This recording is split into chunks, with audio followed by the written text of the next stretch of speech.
ನಮಸ್ಕಾರ ವೀಕ್ಷಕರೇ, MMK TV ಕನ್ನಡಗೆ ಸ್ವಾಗತ. ನಾನು ಮೋಹನ್. ದೇವನಹಳ್ಳಿ ವಿಧಾನಸಭಾ ಕ್ಷೇತ್ರದಲ್ಲಿ ಇಂದು ರಾಜಕೀಯ ಕಾವು ಹೆಚ್ಚಾಗಿದೆ.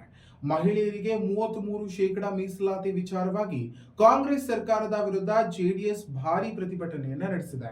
ಮಾಜಿ ಶಾಸಕ ನಿಸರ್ಗ ನಾರಾಯಣ ಸ್ವಾಮಿ ಅವರ ನೇತೃತ್ವದಲ್ಲಿ ನಡೆದ ಈ ಹೋರಾಟದಲ್ಲಿ ನೂರಾರು ಮಹಿಳಾ ಕಾರ್ಯಕರ್ತರು ಹಾಗೂ ಪಕ್ಷದ ಮುಖಂಡರು ಭಾಗವಹಿಸಿ ಸರ್ಕಾರದ ವಿರುದ್ಧ ಆಕ್ರೋಶವನ್ನ ವ್ಯಕ್ತಪಡಿಸಿದ್ದಾರೆ. ಮಹಿಳೆಯರ ಹಕ್ಕುಗಳು ರಕ್ಷಣೆಗಾಗಿ ಆಗ್ರಹಿಸಿ ಘೋಷಣೆ ಕೂಗಿದ ಪ್ರತಿಭಟನಾಕಾರರು ಬಳಿಕ ತಹಶೀಲ್ದಾರರ ಮುಖಾಂತರ ರಾಜ್ಯಪಾಲರಿಗೆ ಮನವಿ ಸಲ್ಲಿಸಿದ್ದಾರೆ. ಈ ಕುರಿತಾದ ಹೆಚ್ಚಿನ ವರದಿ ಇಲ್ಲಿದೆ.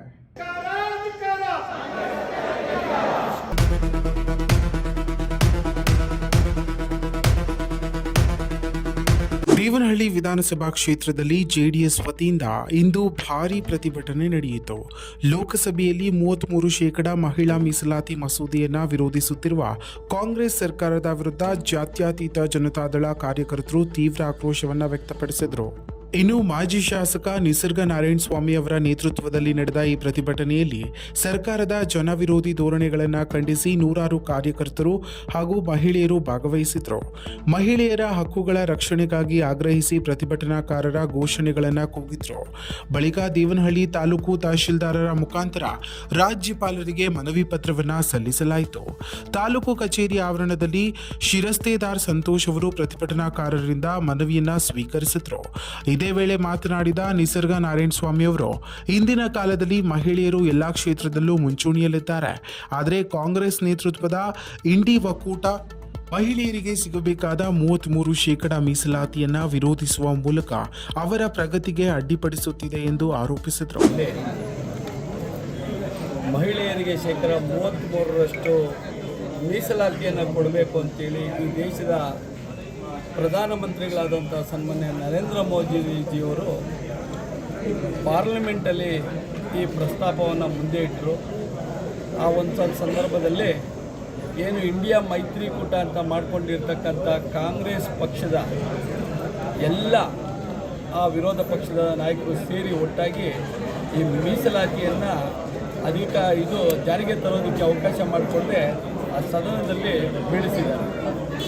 ಆದರೆ ಇವತ್ತು ಕಾಂಗ್ರೆಸ್ನವರು ಮಹಿಳೆಯರಿಗೆ ಕೇವಲ 2,000 ರೂಪಾಯಿ ಕೊಟ್ಟು ಅವರಿಗೆ ನಂಬಿಸಿ ಇವತ್ತು ಮಹಿಳೆಯರಿಗೆ ಶಾಶ್ವತವಾದಂಥ ಒಂದು ಯೋಜನೆಯನ್ನು ನಮ್ಮ NDA ಮೈತ್ರಿಕೂಟ ಪಕ್ಷ ಕೇಂದ್ರದಲ್ಲಿ ಜಾರಿಗೆ ತರಲು ಹೊರಟಿದ್ದಂಥ ಸಂದರ್ಭದಲ್ಲಿ ಅದನ್ನು ಹೇಗಾದರೂ ಮಾಡಿ ತಡೆ ಹಿಡಿಬೇಕು, ಯಾವುದೇ ಕಾರಣಕ್ಕೂ ಮಹಿಳೆಯರಿಗೆ ಅವಕಾಶ ಕೊಡಬಾರದು ಅನ್ನೋ ಉದ್ದೇಶದಿಂದ ನಿನ್ನೆ ಆ ಮಂಡನೆಯ ಮಸೂದೆಯನ್ನು ಸೋಲಿಸಿದ್ದಾರೆ. ಆದರೆ ಇವತ್ತು ದೇವೇಗೌಡ ಅಪ್ಪಾಜಿಯವರು ಭಾಳ ವರ್ಷಗಳ ಹಿಂದೆಯೇ ಅವರು ಪ್ರಧಾನಿಯಾಗಿದ್ದಂಥ ಸಂದರ್ಭದಲ್ಲೇ ಮಹಿಳೆಯರಿಗೆ ಮೀಸಲಾತಿಯನ್ನು ಕೊಡಬೇಕಂತ ಹೋರಾಟ ಮಾಡಿದರು.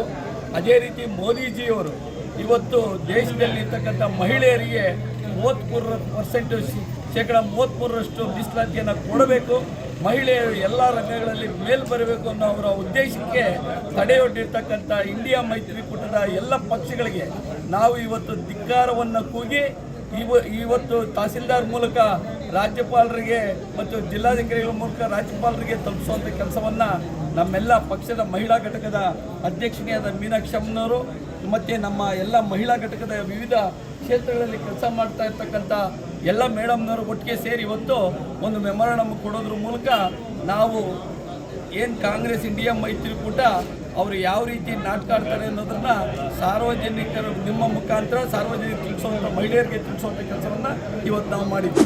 ಈ ಪ್ರತಿಭಟನೆಯಲ್ಲಿ ಬೆಂಗಳೂರು ಗ್ರಾಮಾಂತರ ಜಿಲ್ಲಾ ಜೆಡಿಎಸ್ ಅಧ್ಯಕ್ಷ KV ಮಂಜುನಾಥ್, ತಾಲೂಕು ಅಧ್ಯಕ್ಷ ಮಹೇಶ್, ಗೌರವಾಧ್ಯಕ್ಷ ಸಂಪಂಗಪ್ಪ, ಕಾರ್ಯಾಧ್ಯಕ್ಷ G ರವೀಂದ್ರ ಹಾಗೂ ಪ್ರಧಾನ ಕಾರ್ಯದರ್ಶಿ ಮನೋಹರ್ ಭಾಗವಹಿಸಿ ಸರ್ಕಾರದ ವಿರುದ್ಧ ಆಕ್ರೋಶವನ್ನು ವ್ಯಕ್ತಪಡಿಸಿದರು.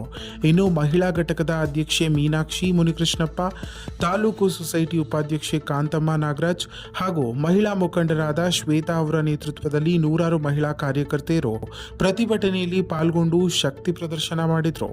ಕಾರ್ಯಕ್ರಮದಲ್ಲಿ ಪ್ರಮುಖ ಮುಖಂಡರಾದ ಹನುಮಪ್ಪ, ಸುಬ್ಬಣ್ಣ, ಮುನಾಂಚಿನಪ್ಪ, ಗಂಗಾಧರ್, ಶಿವಣ್ಣ, ಮಂಜುನಾಥ್, ಮುನಿರಾಜ್, ಬಸವರಾಜ್, ರವಿ, ಲೋಕೇಶ್, ಪ್ರಭಾಕರ್, ಶಿವಾನಂದ್ ಹಾಗೂ ರಂಗಸ್ವಾಮಿ ಉಪಸ್ಥಿತರಿದ್ದರು. ಇನ್ನು ಈ ಕಾರ್ಯಕ್ರಮದಲ್ಲಿ ಯುವ ಘಟಕದ ಅಧ್ಯಕ್ಷ ಟಿ ರವಿ, ಮುಖಂಡ ರಾಜಾನಂದಗೌಡ ಸೇರಿದಂತೆ ಯುವ ನಾಯಕರಾದ ಹರ್ಷವರ್ಧನ್, ಗೋಪಿ, ಚೇತನ್, ಅಭಿಷೇಕ್, ಹರೀಶ್, ಗಿರೀಶ್, ಕಿರಣ್, ಮಂಜುನಾಥ್ ಹಾಗೂ ವೆಂಕಟೇಗೌಡ ಸೇರಿದಂತೆ ಪಕ್ಷದ ವಿವಿಧ ಸ್ತರದ ಪದಾಧಿಕಾರಿಗಳು ಮತ್ತು ಅಪಾರ ಸಂಖ್ಯೆಯ ಕಾರ್ಯಕರ್ತರು ಈ ಹೋರಾಟದಲ್ಲಿ ಕೈಜೋಡಿಸಿದರು. ಒಟ್ಟಾರೆ ಮಹಿಳಾ ಹಕ್ಕುಗಳ ವಿಚಾರವಾಗಿ ದೇವನಹಳ್ಳಿಯಲ್ಲಿ ನಡೆದ ಈ ಪ್ರತಿಭಟನೆ ರಾಜ್ಯ ರಾಜಕೀಯದಲ್ಲಿ ಮತ್ತಷ್ಟು ಚರ್ಚೆಗೆ ಕಾರಣವಾಗಿದೆ. ಇನ್ನಷ್ಟು ಸ್ಥಳೀಯ ಮಾಹಿತಿಗಾಗಿ ನಮ್ಮ MMK ಯೂಟ್ಯೂಬ್ ಚಾನಲ್ ಅನ್ನು ಸಬ್ಸ್ಕ್ರೈಬ್ ಮಾಡಿಕೊಳ್ಳಿ.